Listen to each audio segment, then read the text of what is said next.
This week we were joined by Chief Michael Nolan, Director-in-Chief of the Paramedic Service for the County of Renfrew. Chief Nolan has served as a paramedic and flight paramedic, a professor, Deputy Chief of the Ottawa Paramedic Service, President of the Paramedic Chiefs of Canada, and Director of Emergency Management for the City of Ottawa. Chief Nolan's impressive resume and reputation precede him. He has garnered unprecedented results in kickstarting a drone program with the Renfrew Paramedic Service. He was the mastermind behind a virtual triage and assessment center that allows people to receive clinical care from their homes that was implemented in only 12 days at the start of COVID. He's a strong advocate for community paramedicine and paramedic-led research, and his vision for the future of paramedicine is one to aspire towards. This is an incredibly fascinating conversation, and I hope you enjoy. All right, so welcome, Chief Michael Nolan. I'm so excited to have you on. Well, thanks for having me. I'm very excited to be here. So I'm going to start off with a very easy question of, can you tell me how you got into paramedicine? Whoa, easy, long. So I got into paramedicine a long time ago now, and I started my early teens as a lifeguard, as a ski patroller, had fairly significant family event where my dad had a cardiac arrest when I was in high school, which totally locked me into, wanting to make sure that I felt confident dealing with any circumstance. He luckily lived, which was kind of unheard of back in the 80s. Yeah. So I was blessed to know that somebody, a bystander, helped him when he had a cardiac arrest on Spark Street. And then secondly, started to develop the tools and the confidence to be able to do something that I thought was meaningful, that I think kind of turned into a bit of a calling, and at the same time be able to give back to others, because I was so fortunate to have, another couple decades with my own dad. Yeah, I'm sorry to hear about that, but thank you for sharing it. And I can appreciate what you mean by it was basically unheard of by then, because we spoke to Dr. Vinecourt a couple weeks ago, who also spoke about some paramedicine research. And he was saying back then, even bystander CPR rate was maybe 15% and survival was like 3%. So I'm very happy that your father was able to survive. And then so you then became a flight paramedic before Orange even existed. I know that. Right. And what was that like? I mean, whenever I see Orange flying over, I get these chills thinking someone's up there saving someone's life and you're just flying through the sky. Hey, you're making me feel super old now. But what I will say is, and it partly goes back to kind of what was happening on the ground at the time too. I was working in the Ottawa area, mostly in the West End, Canada area, working as what was called an ambulance attendant at the time, or a primary care paramedic. And I had a number of circumstances where I had patients that needed more than I could provide them at that level of care. And I think going back to even my own experience with my father, I don't do well with feelings of helplessness.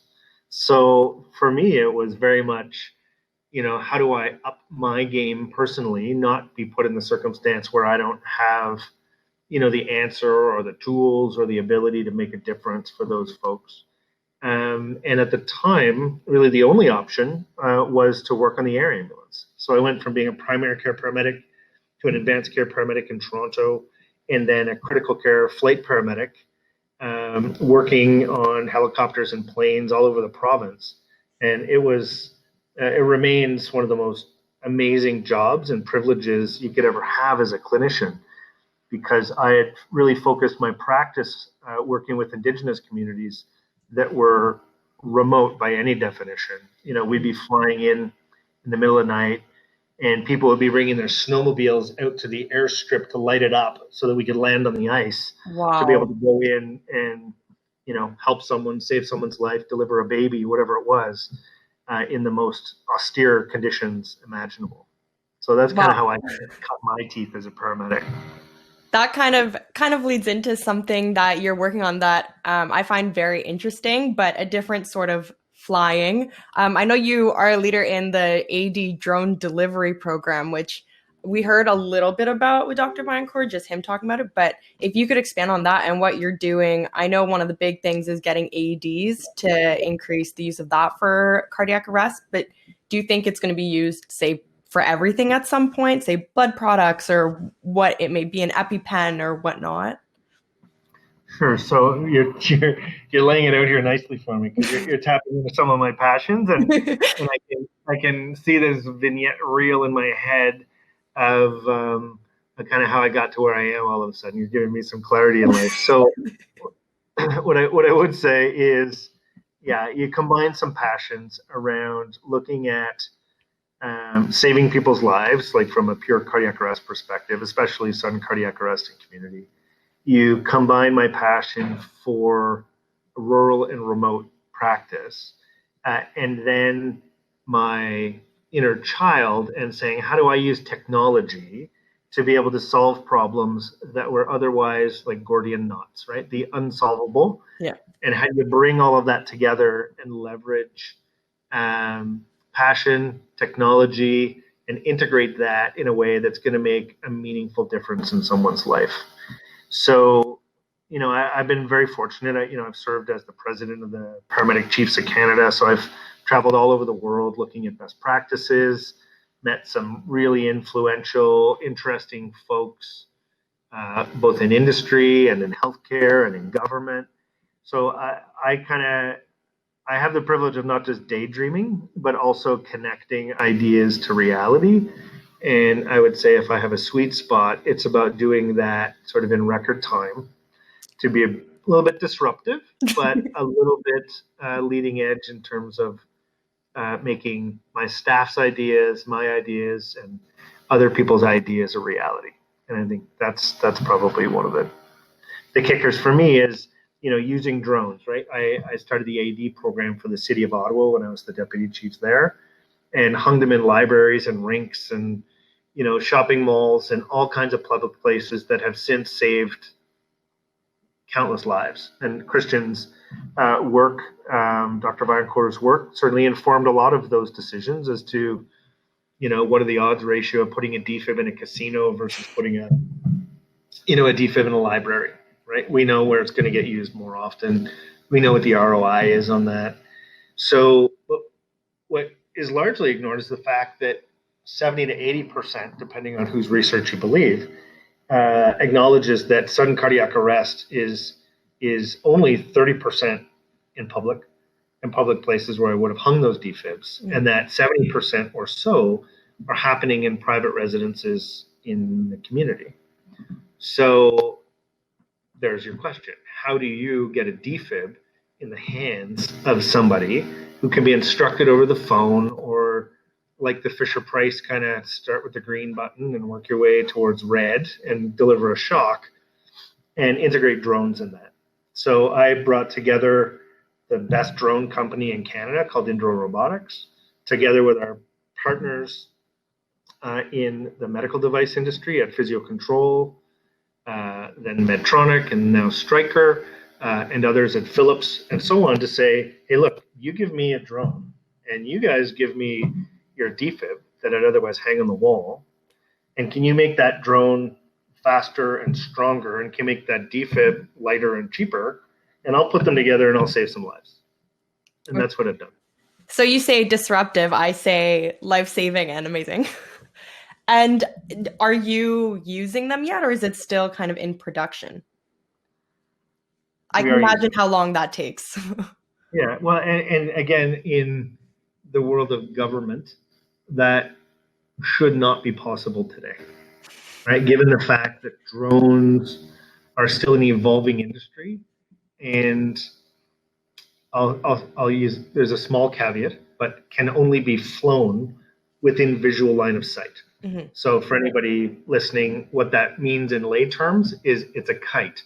As long as you have a string, right, an electronic string attached from you to the drone, and you can see the drone at all times, then the average Canadian's allowed to fly that drone within visual line of sight.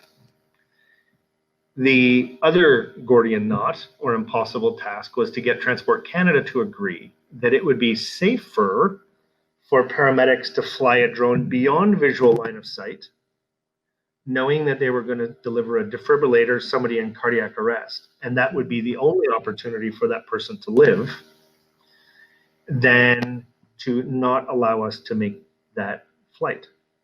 So Transport Canada, in 3 years or less, has agreed to allow paramedics to fly a drone with a defibrillator attached to it for life-saving purposes, as high and as far as it needs to go to save that life.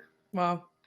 So that was my give, if you will, was to be able to demonstrate with clarity, with evidence, with clinical experience, that allowing us to fly that drone in manned aviation airspace is safer than Transport Canada telling me no, like they've told everybody else forever.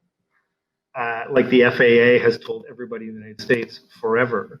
And there are now only a few examples that have followed ours, where for life-saving purposes, a drone can be flown beyond visual line of sight. So that was my give, which was to get the regulations to acknowledge that the risk proposition of paramedics flying a defib is lower than not. And then my get was the technology acceleration and integration between drones and defibrillators, which we have perfected. So it is live, it is happening, and we have permission from Transport Canada to do it, which is unprecedented anywhere in North America, let alone most of the developed world. Yeah, that's incredible. And I know that's not the only sort of avenue of rural, I guess, novelties that you have sort of masterminded. There's also the RCV TAC that started over COVID, that I believe, if you can correct me if I'm wrong, but basically if someone can't access a family physician or isn't able to go see them, they can sort of call this hotline and they'll sort of go through a questionnaire, and they can have a paramedic actually come, like a community paramedic, come and see them in person at their own house. Yeah, you're right. So the way that works is, we have a 1-800 number that's staffed 24/7 by medical reception. So somebody, any time of the day or night, will answer the phone, and basically, like walking up to the medical reception at your doctor's office, take your basic information, your basic chief complaint, and then, depending on what your needs are, stream you towards the most appropriate care. So like if you phone and you've got 3-word dyspnea, you're super short of breath, you're having crushing chest pain, they will say, hang up and call 911. Yeah. That's clear. If you're calling because it's something other than an obvious life-threatening emergency, 16 hours of the day, they will take your information and they will move your request for an appointment into a system. And we have family docs who are all working from home on like 4, 8, 12-hour shifts, and they will then grab your appointment and call you back. And like 90% of the time, they're calling you back within an hour. Wow. And they're working through whatever your issue is, right? It might be, I'm constipated. It might be, I have a rash. It might be, these are the things that are bothering me. Can you help me sort them out?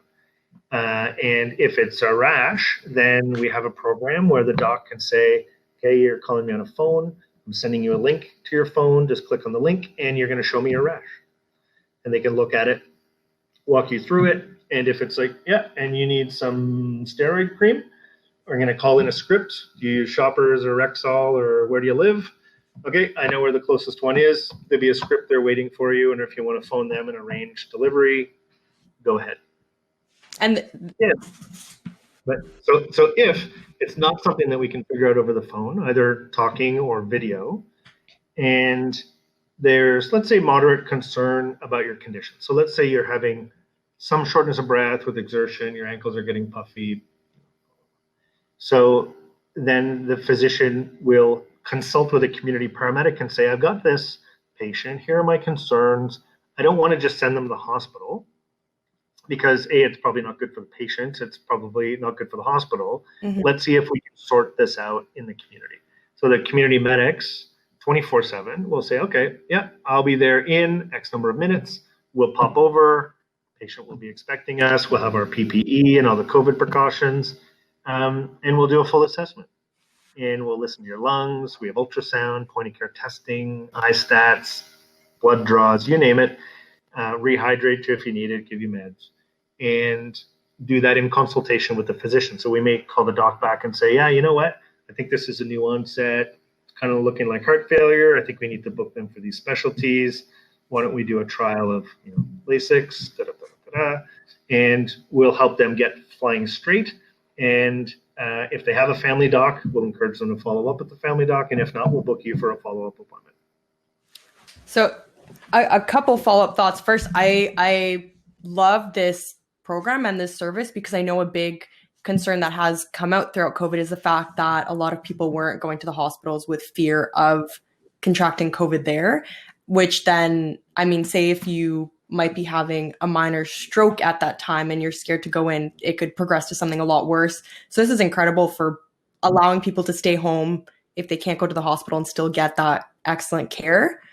And my second follow-up on that is furthering in on the community paramedics, which I think is definitely a thing that is required. And it's great that it's been able to be, from an outside perspective, it seemed like it was implemented pretty quickly throughout COVID. I don't know how long you were working on it.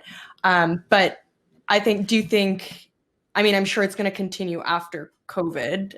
That's my question, I guess. How this program's going to continue to be potentially like expanded or run?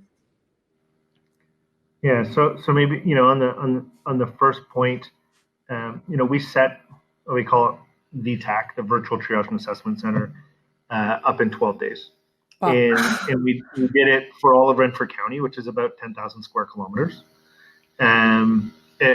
because I think where you're going was because we wanted to make sure that nobody was suffering in silence. Mm-hmm. Right?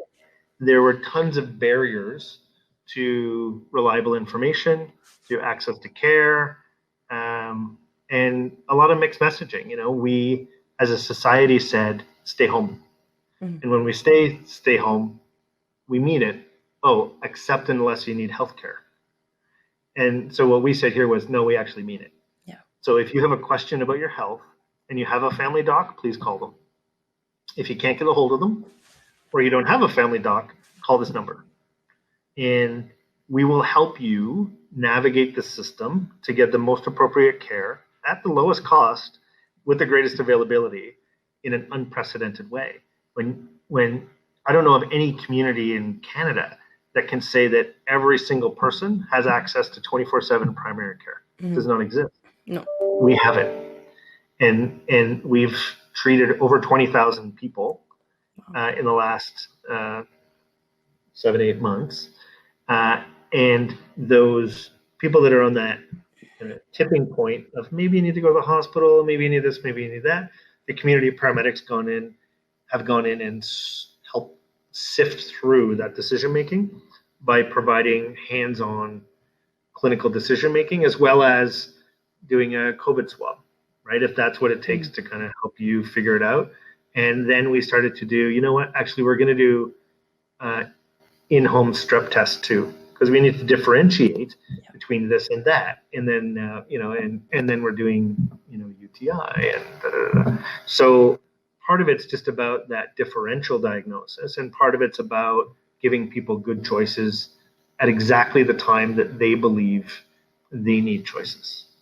Not when the system's ready to see them or any of that. So, community paramedicine's been around a long time in different shapes and forms, but what we were able to do was truly integrate primary care and community paramedicine, and then establish a coordination table of all health services in Renfrew County. We had a bunch of calls about month and a half into COVID where people are like, I have this tooth pain. It's not going away. I really don't want to go to the Emerge because I'm afraid to go to the Emerge and I can't find a dentist.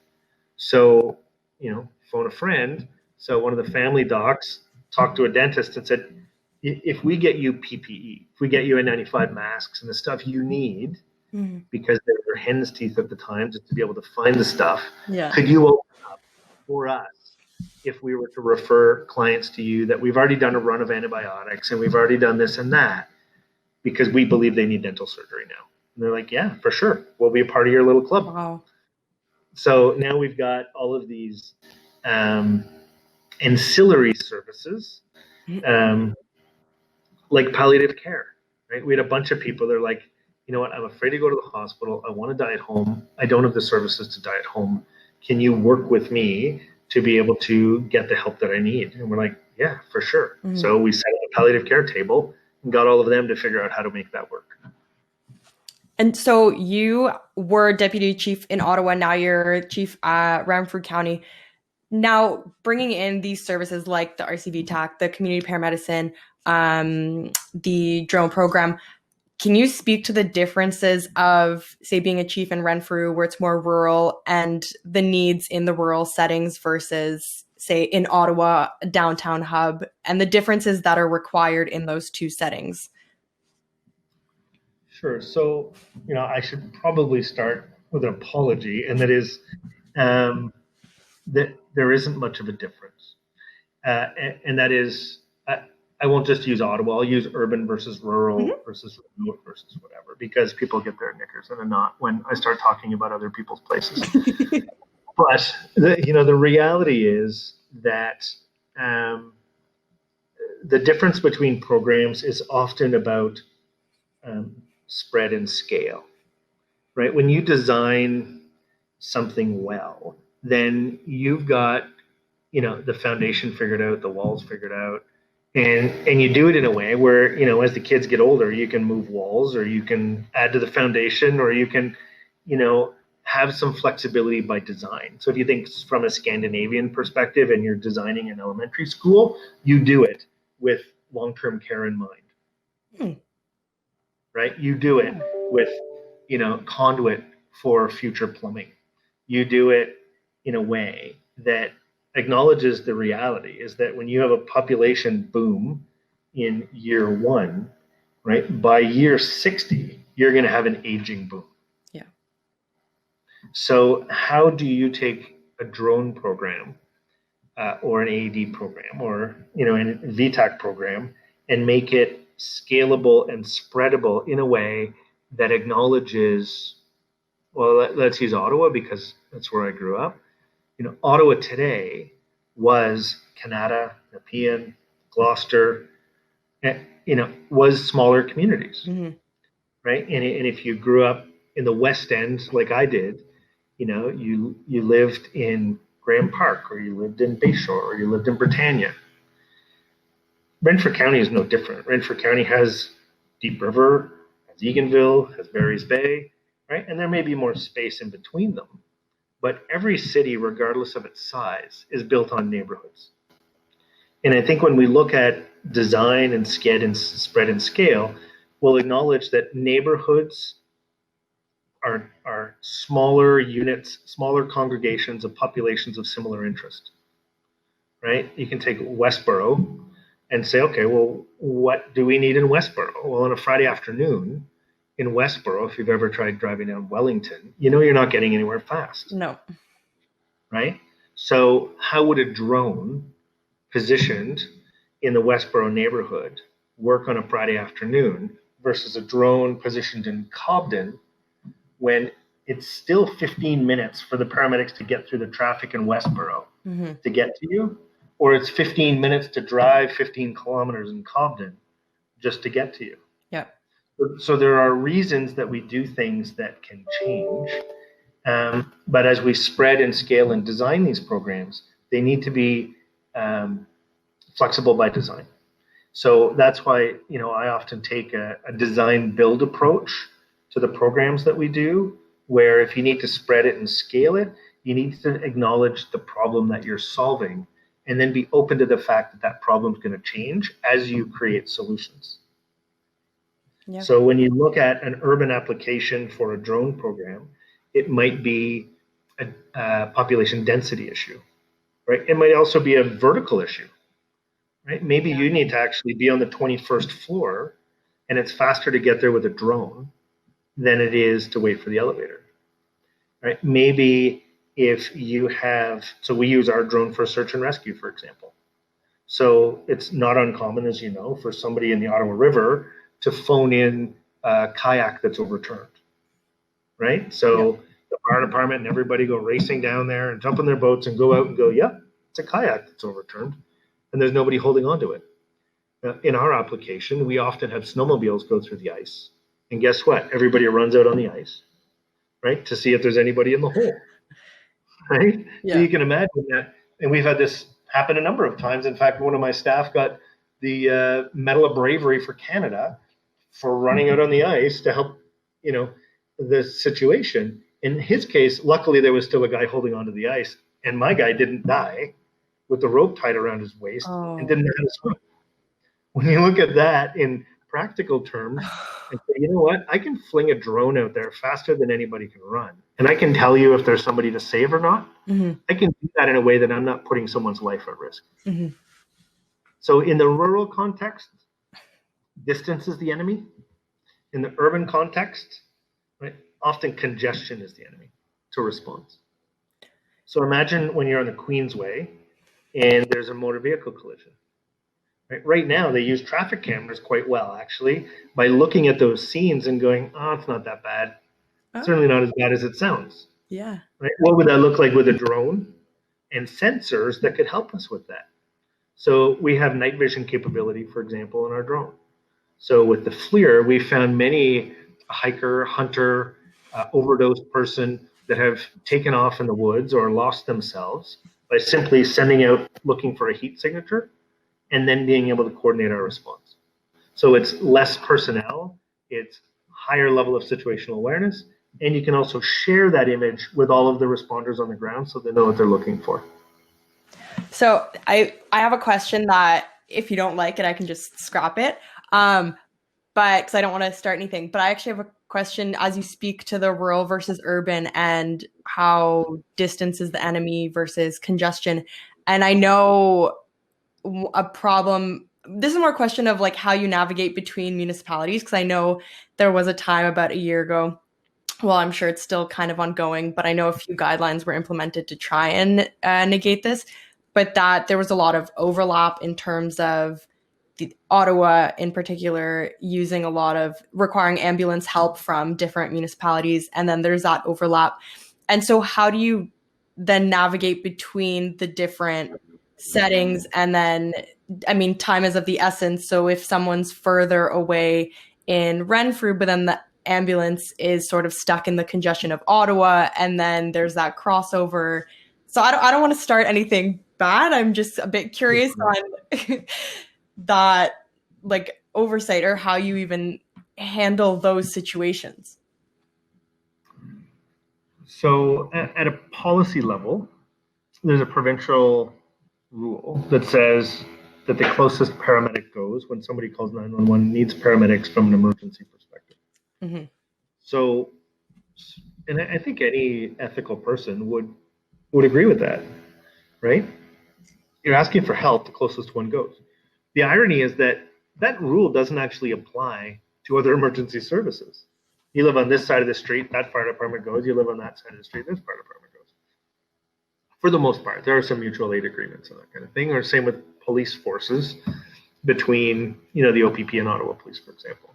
If it's on 417, OPP goes, and if it's just off the ramp, then Ottawa Police goes, and you might be waiting for this or waiting for that. As it relates directly to the paramedic question, my job is to let the public know when something isn't as they might expect.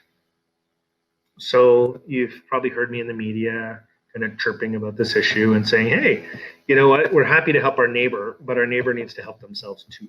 Mm-hmm. So you can't, by design, disadvantage your neighbor and hold your most rural populations ransom by choosing to serve your downtown core preferentially.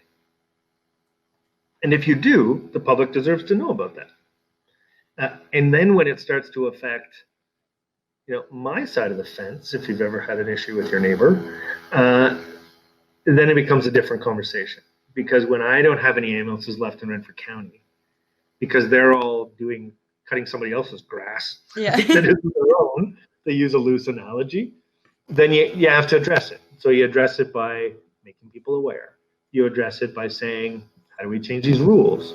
By saying, hey, look, I'm happy to help you, but if I'm going to cut your grass every day, I expect you to pay me for it.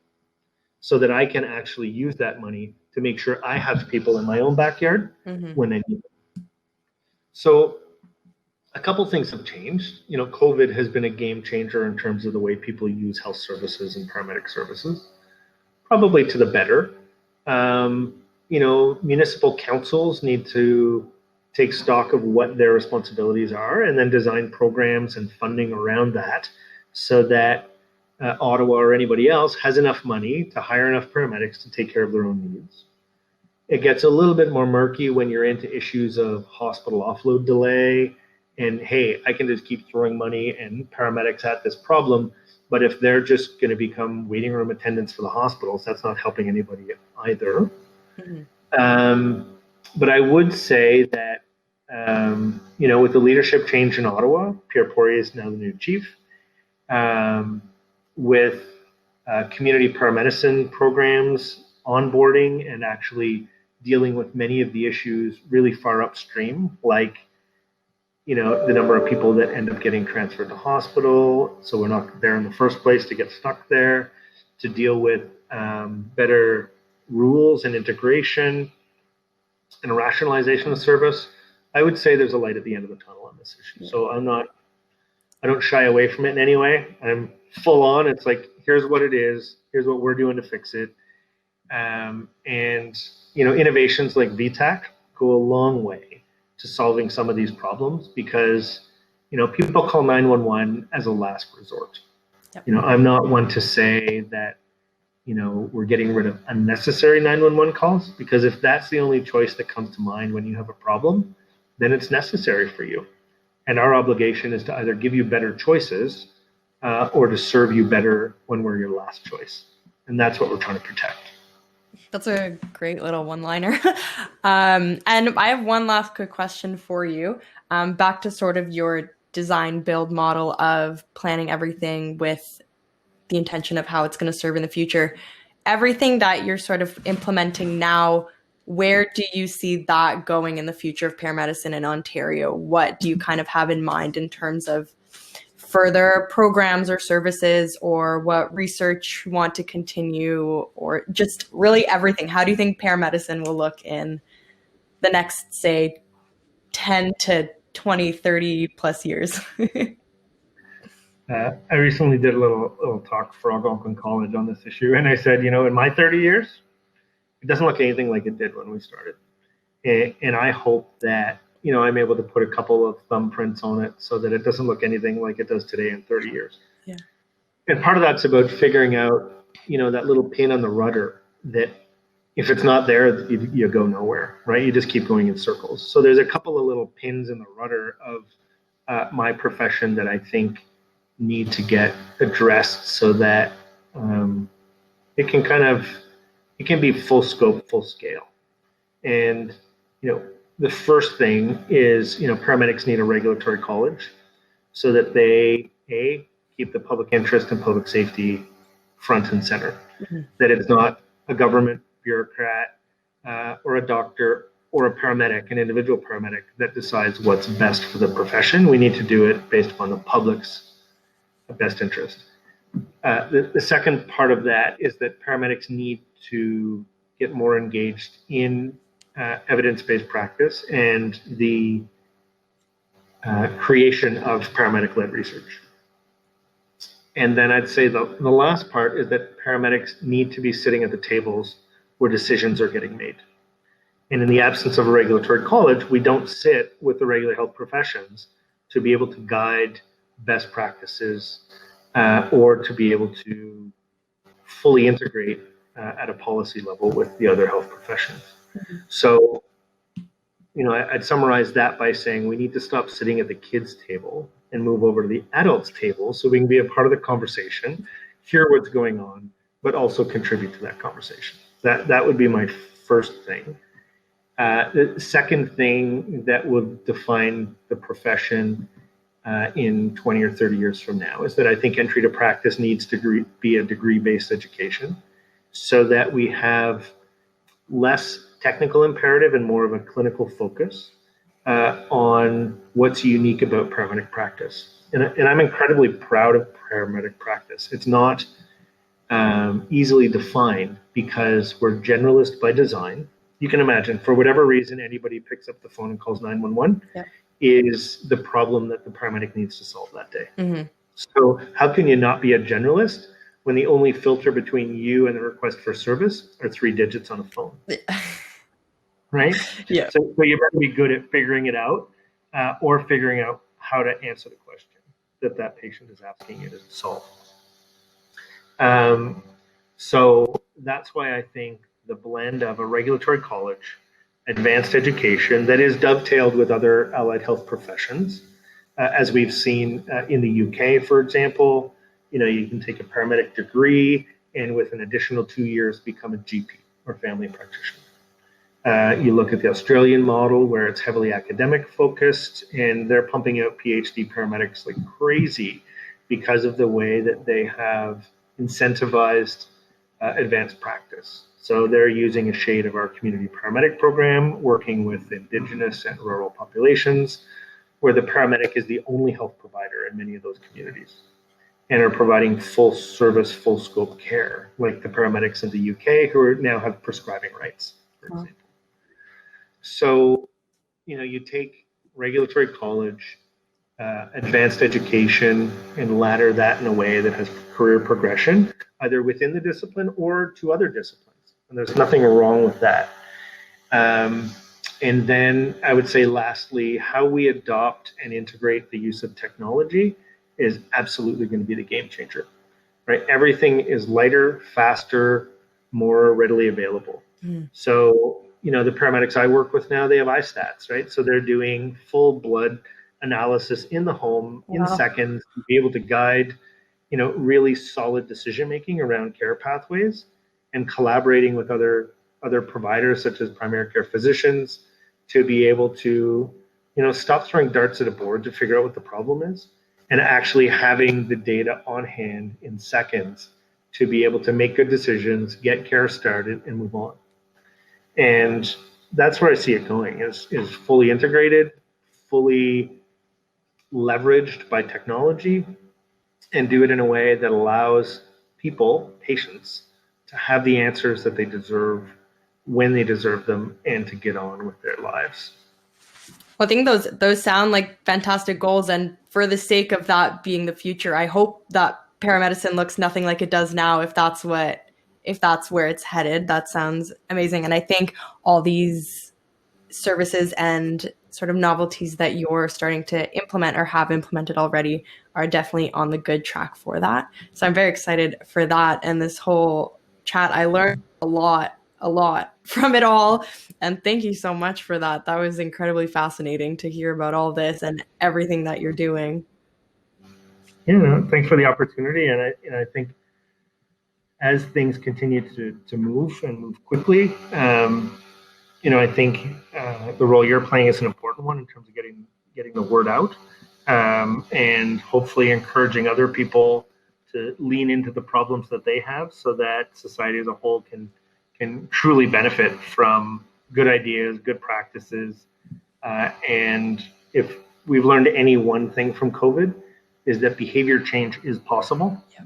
It needs to be informed by good evidence, and in the absence of good evidence, at least thoughtful policy that is willing to continue to grow and evolve as evidence continues to shift and emerge. Yeah. And the last year has taught us that, anybody walking around in Canadian Tire can wear a mask, right? And anybody, that has a health sniffle knows how to resolve that without infecting everybody around them. Like, these are monumental shifts in population behavior that we need to learn from, and we need to leverage to make our communities safer, but also way more empowered, right? Resilience doesn't come casually.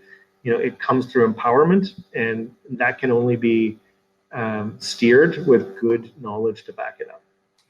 No, that's a great point. And thank you for saying that for this. That's my hope, to just sort of expel all the knowledge that folks like you have about all of these scenarios and just make it more widespread and mainstream, I guess.